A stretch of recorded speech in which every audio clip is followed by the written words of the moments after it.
Kaya pag sinabi ko yung babae, hindi ko siya masasaktan masyado. Elemento. Paspasin mo. Alam mo, naririnig mo ko, di ba kuya? Ituloy-tuloy mo lang. Hindi ang katulad kanina, tinanggalan ko ng malay yung babae.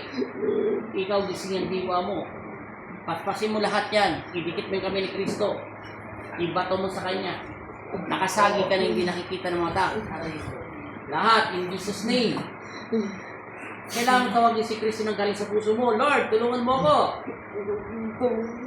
Yan. Kunin mo lahat yung sakit hanggang sa tiyan. Yan, di ba? Humina ni kapangyarihan niya. Naramdaman mo?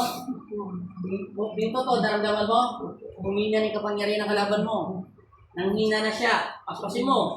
Pagkakataon mo ng gusto niya sa ng katawan, wala na. Kita niyo po, kahit anong angal po. Tingnan niyo ha. Dalawa. Dito may kamay mo. Dalawa. Isa. Yan, dumilat ka na. Tingnan mo kung luminaw na yung mata mo. Anong pinagkaiba? Mali ang malabo. Dito to. Ano yung luminaw? Yung mata? Hawakan mo na yung tiyan mo. Anong pinagkaiba? Ano yung papalapakan mo si Lord. Yes. Kanina masakit yung tiyan mo. Ngayon wala na. Hindi ka kinukulam. Kung nagpagamot ka na ba sa ibang magagamot? Totoong hindi ka kinukulam. Mayroong isang espiritu na ganyang tao lang. Nakatama ka ng hindi nakikita ng mata. Di ba nahirapan ka maglakad?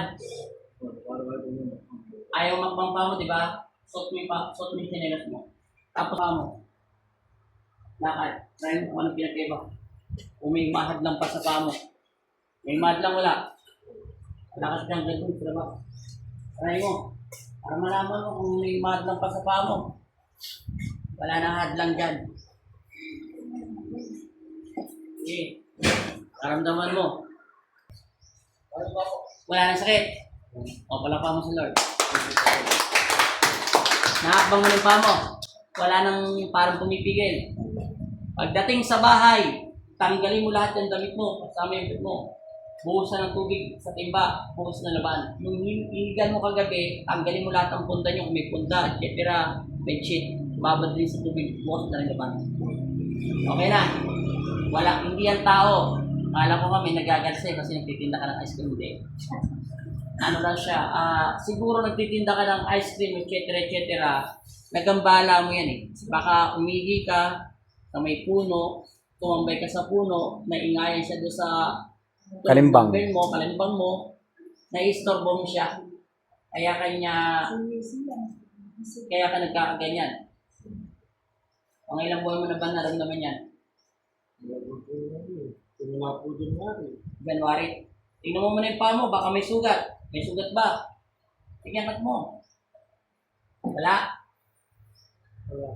Walang gas-gas. Eh, bakit bumabaliktad ka?